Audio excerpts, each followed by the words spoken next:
작년 5월 8일 어버이날, 50대 남성이 사망한 채 발견됐습니다. 아이고, 어버이날에 돌아가셨어요? 신고자는 20대 아들이었습니다. 같이 이제 출동하는 반장님한테도 어버이날에 돌아가셨다 하면서 갔던 기억이 나죠. 제가 그때 아드님이랑 얘기를 했었을 때 마지막으로 본 게 일주일 전인가 그쯤 됐다고 했고요. 어떤 모습이었는지 기억나시나요? 턱부터 굳으셔서 그다음에 팔, 다리까지 완전히 다 굳으셨었거든요. 돌아가신 시간이 조금 된 걸로 추정했었습니다. 그런데 아버지를 죽음에 이르게 한 범인이 바로 아들이었습니다. 네? 중병을 앓고 있는 아버지를 간호하다 회복 희망이 없다는 이유로 일주일을 굶겨 사망케 한 것인데요. 대법원은 존속살해 혐의로 기소된 20대 아들에게 징역 4년을 확정했고, 그렇게 페류나라는 꼬리표와 함께 마무리된 사건은 한 기자를 통해 다시 세상에 알려지게 됩니다. 그때 이제 인터넷에서 그 강도영 씨 관련 기사를 봤어요, 우연히. 기사에서 보니까 경제적인 상황 때문에 아버지를 굶겨서 사망에 이르겠다. 회륜적으로 그려져서 오죽했으면 아빠를 그렇게 사망에 이르게 했을까 좀 궁금했어요. 여러 매체 기자들이 취재해서 보도하겠지 하고 며칠 기다렸어요, 사실. 근데 아무도 보도를 안 하는 거예요. 그래서 내가 한번 알아보자라고 해서 취재를 시작을 했죠. 간병살인 비극의 주인공 강도영 씨.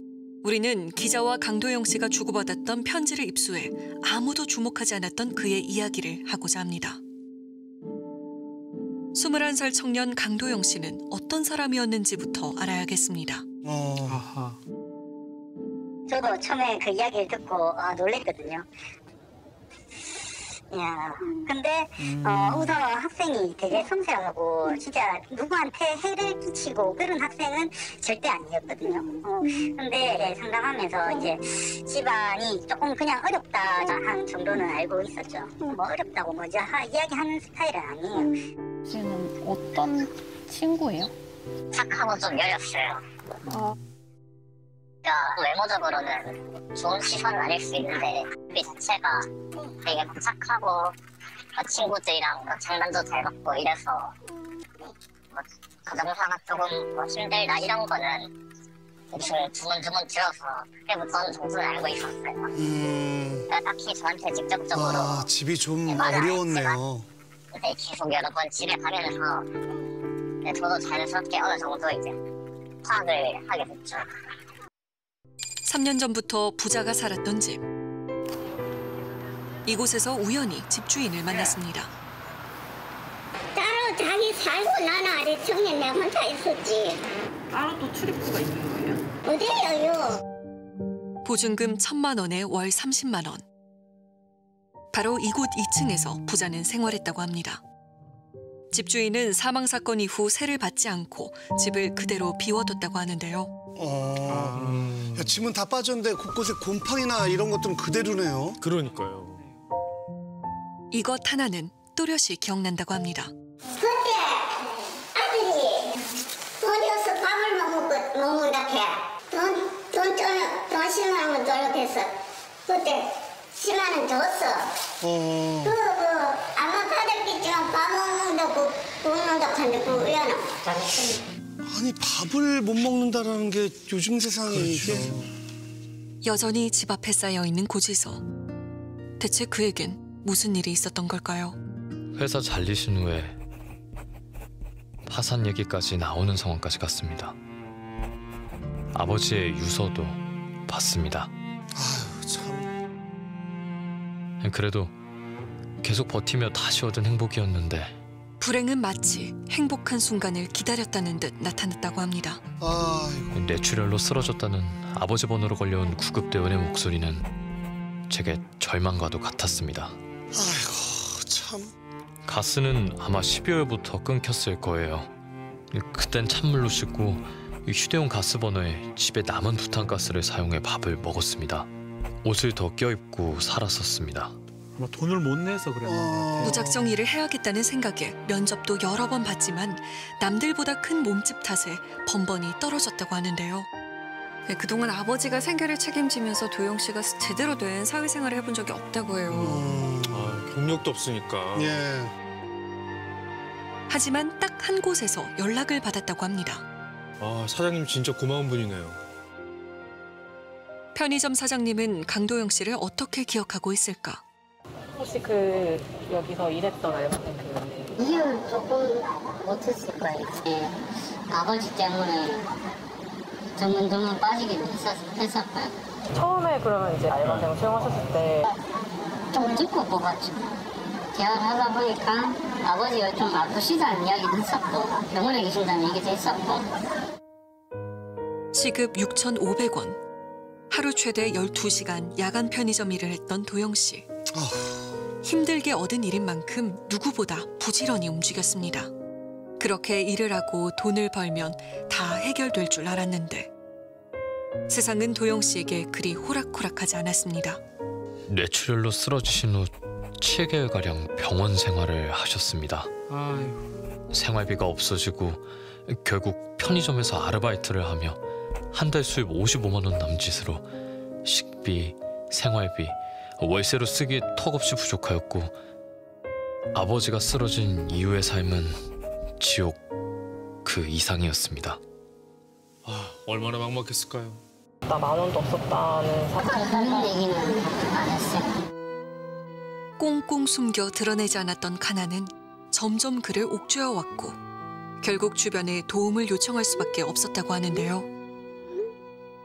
야, 12,000원이라니. 이제 생활비가 떨어졌다고 이제 혹시 돈 조금만 빌려줄 수 있겠냐고 연락은 2-3번 정도 왔었죠. 보내주셨나요? 네, 보내줬죠. 뭐 저 같은 경우에는 그때 군인이었기도 하고 딱히 돈 쓸 것도 없고 친구가 힘들어하니까 그냥 준다는 생각으로 계속 빌려줬었죠. 누구나 그렇겠지만 그리고 특히나 남한테 폐를 끼친 걸 좋아하진 않았어요. 싫어했죠, 엄청. 늘 도영 씨 곁엔 친구는 있었습니다. 그런데 친구 말고 어른은 없었던 걸까요? 어머니가 계셨다면 서로 의지하면서 버텨냈겠지만 저뿐이었고 모든 걸 이겨내며 감당해야 하루하루를 이어갈 수 있었습니다. 초등학교 1학년, 평소처럼 문을 열고 나선 어머니는 다시 돌아오지 않았습니다. 어머니가 안 계셨군요. 제일 원했던 건 특별한 게 아닌 그저 남들처럼 아버지, 어머니, 저 이렇게 3명이서 저녁 때 마주보고 밥을 먹는 것뿐이었습니다. 아이고. 아버지 단 둘이 살았군요, 계속. 이 근처에 어른이라고는 막내 삼촌밖에 없었어요. 다른 어른들은 없어서 누군가에게 거액을 빌리거나 그럴 수 있는 형편이 되진 않았죠. 어른은 평소 왕래가 거의 없었던 막내 삼촌뿐이었습니다. 입원이 길어질수록 계속 쌓여만 가는 병원비, 그리고 계속되는 지출은 어느덧 삼촌도 감당할 수 없을 정도로 큰 부담이 됐다는데요. 보험도 없던 저희 아버지의 병원비는 만만치 않게 나왔고 삼촌을 뵐 면목이 없었습니다. 삼촌과 연명치료 중단 얘기를 할 때 제가 쉽게 선택을 못하니까 제가 세상이 그렇다. 아파서 병원에 가려면 돈이 있어야 한다. 돈이 없으면 아플 수도 없다고 하셨습니다. 돈 때문에 집에서 아버지 간병을 하게 된 도영 씨. 하지만 간병과 생계까지 함께 책임지기란 여간 어려운 일이 아니었습니다. 아버지가 하셨던 말 중에 제일 기억에 남는 말은 아빠가 미안해입니다. 아빠가 이렇게 돼서 미안해. 아들, 우리 아들 고생시켜서 미안해. 뭔 일 있으면 바로 부를게. 우리 착한 아들, 가서 잠 좀 자. 푹 쉬어라고. 생계와 간병이 두 개를 동시에 하는 게 얼마나 힘들었을까요?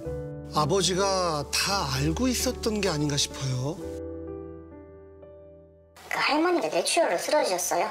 그때 아버지가 한테 자기도 혹시 뇌출혈이 오거나 쓰러지면 의볼 생각을 하지 말라고 그냥 가게 두라고. 아버지가? 네. 간병일이 힘든 건 아버지는 알고 계시니까. 그리고 5월 8일 도영 씨는 모처럼 기분 좋은 꿈을 꿨습니다.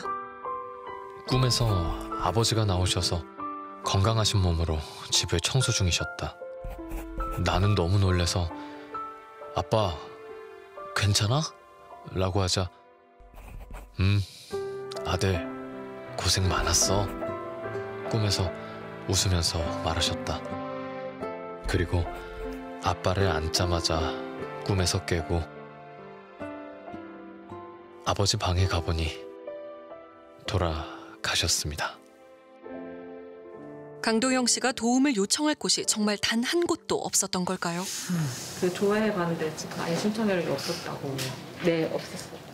보건복지부에서 한 2개월에 한 번씩 고위험 복지사각지대 해서 명단이 내려오는 게 있거든요.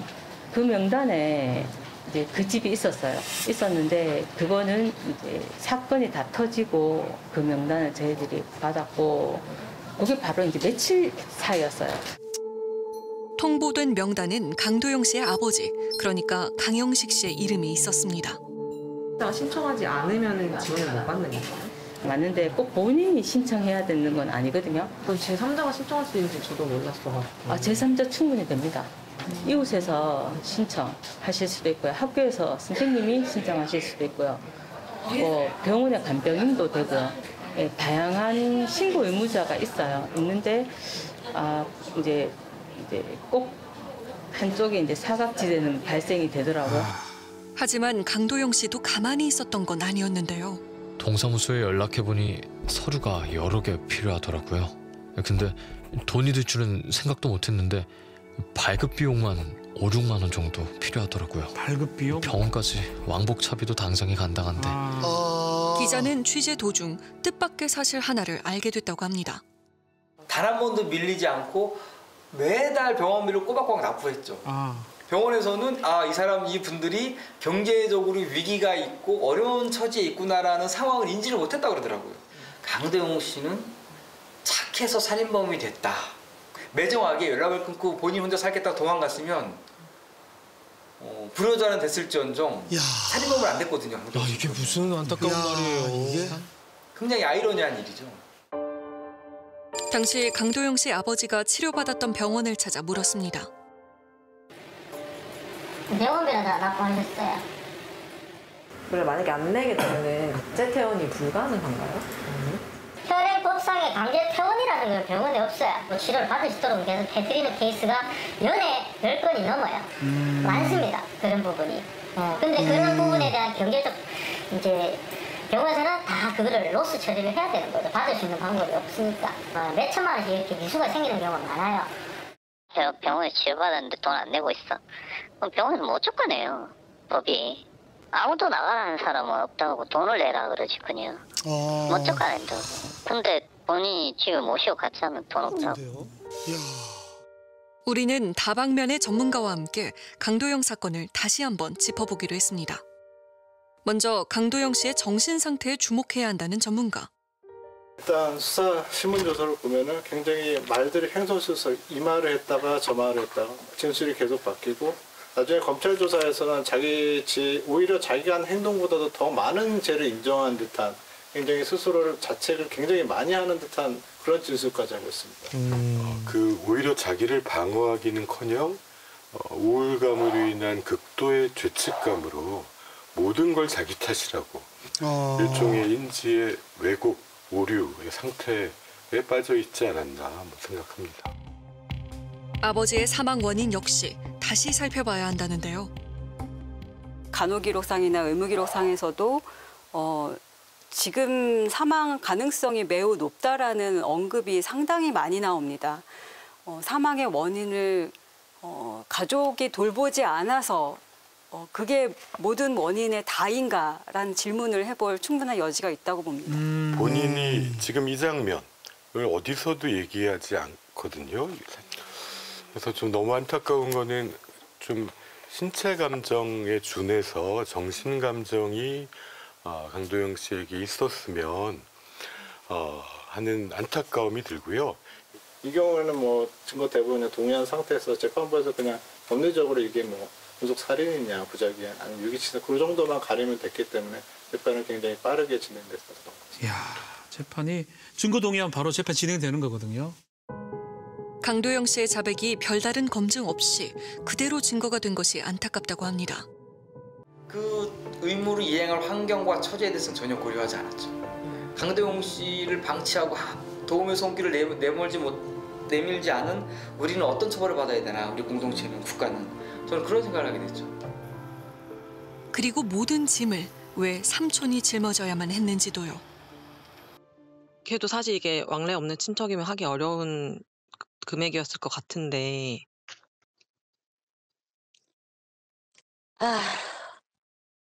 그럼 안 되었잖아요. 뭐 해달라고 하는데 뭐 별 수 있어요. 강도영 씨가 이제 옥에서 나오면 혹시 어떻게 하셨으면 좋겠는지. 어차피 한 번은 만나야 돼요. 내가 걔네 집 살고 있던 집 월세지. 그래갖고 내가 정리 다 하고 남은 돈을 내가 들고 있어요. 네 앞으로 지금 통장도 못 만들고. 그래갖고 지금 어쩔 수 없이 내 앞으로 이름 해갖고 통장을 만들어갖고 요 금액 그대로 갖고 있다가 네 나오면 줄게. 그렇게 했어요. 그렇죠. 삼촌 혼자 책임이 아니에요. 예. 그럼요. 좀 더 손을 내밀 사회가 필요했는데. 간병 노동을 넘긴 우리 사회는 아무런 책임이 없는 걸까요? 결국 판결은 내려졌고 이제 몇 년 후에 사회로 돌아올 때 그 이후에 어떻게 살아갈지 우리 사회가 좀 더 준비돼서 이 친구가 희망을 가지고 살 수 있는 계기를 마련할 수 있을지